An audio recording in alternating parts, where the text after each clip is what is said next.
Иваново-Курской детской музыкальной школы номер 2 эстрадно-духового оркестра Салавков Ильшат.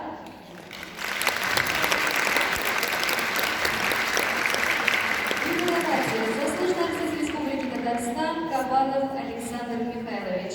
Джузеппе Верди, марш из оперы «Аида», оркестровка Рустема Абязова.